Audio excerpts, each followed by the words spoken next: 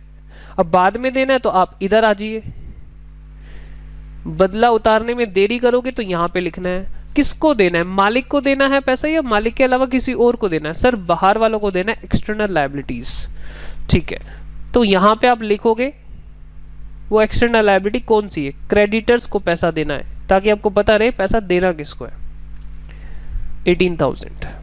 जैसे ही हमारी स्टार्टिंग में दो ट्रांजेक्शन हो जाए तो हमें एक न्यू इक्वेशन यहाँ पे बना के देखनी है और दोनों साइड को मैच करना है, एसेट्स को और लायबिलिटीज को, दोनों बराबर होनी चाहिए। न्यू इक्वेशन 70,000 का हमारे पास यहाँ पे कैश है, स्टॉक हमारे पास 18,000 के गुड्स हमारे पास गोडाउन में रखे हुए हैं। हमें मालिक का कितना देना है? 70,000। ये कौन बोल रहा है? बिजनेस कह रहा है हमें मालिक का 70,000 रुपीज लौटाना है और बाहर वालों का यानी क्रेडिटर्स का हमें 18,000 रुपये लौटाना है।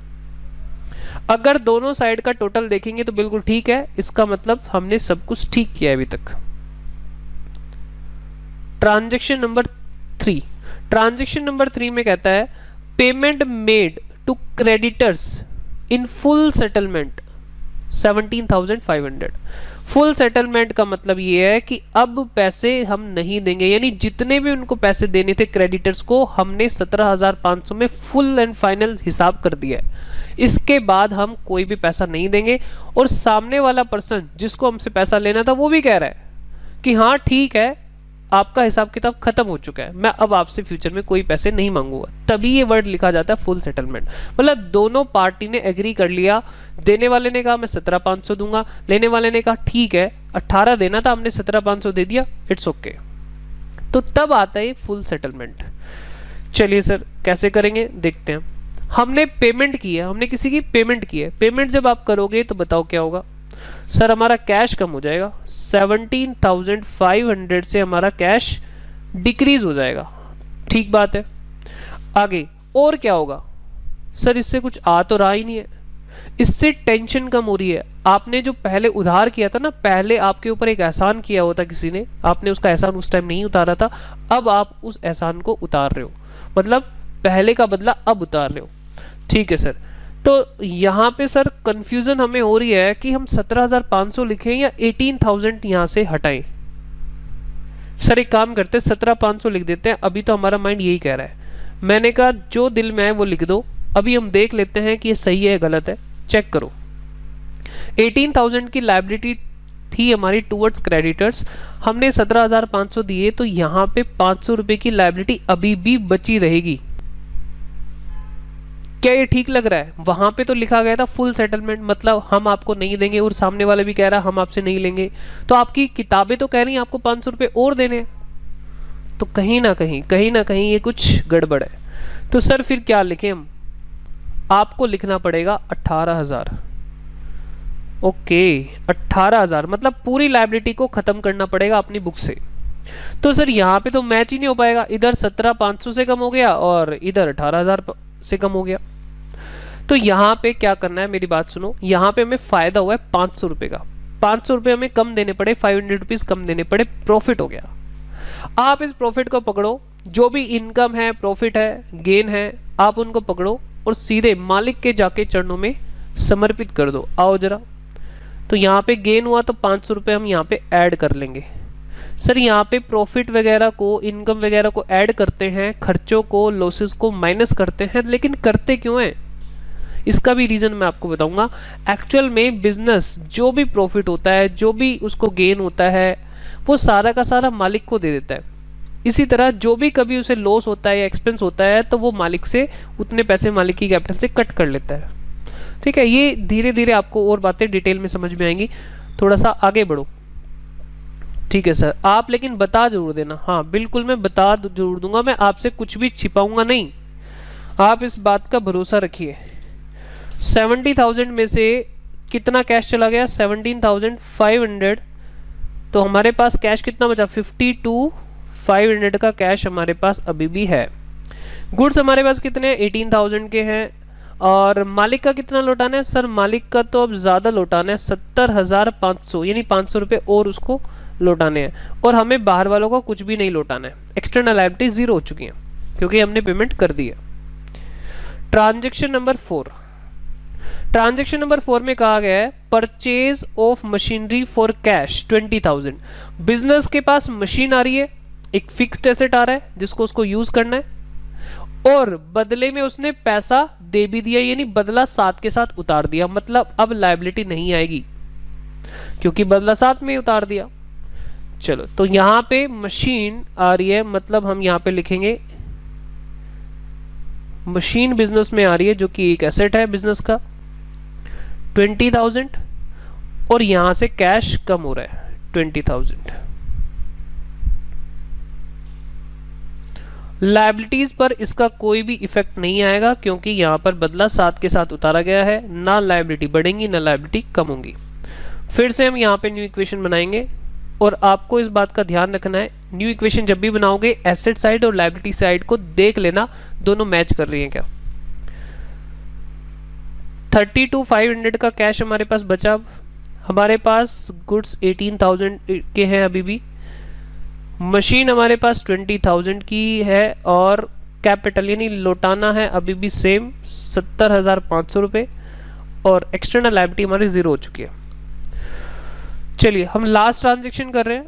लास्ट ट्रांजेक्शन में क्या दिया हुआ है, लास्ट ट्रांजेक्शन में लिखा हुआ है डेप्रीशिएशन ऑन मशीनरी ₹2,000। मशीन के ऊपर डेप्रीशिएशन लगा क्योंकि हमने मशीन को यूज कर लिया। सर क्या यूज करते ही मतलब डेप्रिसिएशन लगता है, या और वजह से भी उसकी वैल्यू में गिरावट आ सकती है? और वजह से भी गिरावट आ सकती है, एक्सीडेंट हो गया उस वजह से उसकी वैल्यू में गिरावट आ गई, या फिर पैसेज ऑफ टाइम, टाइम के बीतने से भी हमारे एसेट की वैल्यू में गिरावट आती है। ठीक है, तो और भी रीजंस हो सकते हैं, जरूर नहीं यूज़ करने की वजह से ही डेप्रिसिएशन लगता है। ये सब डिस्कशन जो होगा हमारा चैप्टर नंबर 15 में होगा, तो आप टेंशन उसकी मत लीजिए, अभी हमें सिर्फ इतना ही समझना है। चलो तो आगे हम यहाँ पे देखते हैं। यहाँ पे क्या है, डेप्रिसिएशन मशीन के ऊपर लगाया गया। मैंने आपको बताया डेप्रिसिएशन एक एक्सपेंस है बिजनेस का, डेप्रिसिएशन एक एक्सपेंस है, तो आप एक्सपेंस आते ही कैपिटल से कम कर देना। कितना एक्सपेंस है, कितना एक्सपेंस हुआ 2,000, तो यहां से कैपिटल से कम कर देना। सर कैपिटल से कम क्यों, मैंने अभी भी बताया था, जो भी प्रॉफिट होगा अगर मालिक को दे दिया जाएगा तो खर्चे बिजनेस कहां से बियर करेगा, खर्चे भी तो वहीं से काटेगा। सर बिल्कुल ठीक कह रहे हो। और दूसरी बात, यहां पे फिक्स्ड एसेट की वैल्यू में गिरावट आएगी, यानी वैल्यू उसकी कम हो जाएगी। तो चलो जी, न्यू इक्वेशन यहां पे हम बना लेते हैं। हमारे पास जो कैश है वो अभी भी 32,500 ही है। गुड्स हमारे पास है 18,000 रुपीज़ के। हमारी जो मशीन है वो 18,000 हो चुकी है क्योंकि वो डेप्रीशिएट हो चुकी है, उसकी वैल्यू में कमी आ चुकी है क्योंकि हम उसको यूज़ कर रहे हैं। 17,500 ये हमारा 68,500 मालिक को लौटाना है और एक्सटर्नल लायबिलिटी हमारे पास कुछ भी नहीं है। अगर आप इसका टोटल भी देखेंगे तो ये भी कितना बनना चाहिए, ये भी सेम ही बनना चाहिए। एक बार ज़रा इसका देख लेते हैं टोटल सेम आ रहा है कि नहीं आ रहा है। 32,500 प्लस 18,000 प्लस 18,000 68,500, ठीक है। तो ये भी बिल्कुल इक्वल आ रहा है, मतलब दोनों साइड का जो टोटल है वो बिल्कुल इक्वल है। तो बैलेंस शीट हम यहाँ पे प्रिपेयर कर लेंगे। तो बैलेंस शीट 2 मिनट का काम हो रह गया हमारा। हालांकि इस क्वेश्चन में नहीं मांगा गया, लेकिन मैं प्रैक्टिस इसलिए करा रहा हूँ, आगे क्वेश्चंस में बैलेंस शीट भी मांगनी स्टार्ट कर देगा। बड़ा ही सिंपल सा काम है, बस आपकी 2 मिनट एक्स्ट्रा लगेंगे बैलेंस शीट को बनाने में, और इससे आपको अच्छी क्लैरिटी भी मिलेगी। तो इसलिए बेटर है कि आप बैलेंस शीट यहाँ पे बनाएं। बाद में मैं ये होमवर्क दे दिया करूँगा क्योंकि इसकी आपकी प्रैक्टिस हो जाएगी अच्छे से। और बैलेंस शीट क्या बताती है, हमारी फाइनेंशियल पोजीशन बताती है एक पर्टिकुलर डेट पर।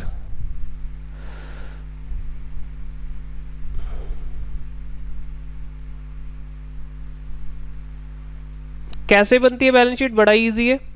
ये हमारी लायबिलिटी साइड होती है, यहां पे ये हमारी होती है एसेट्स साइड।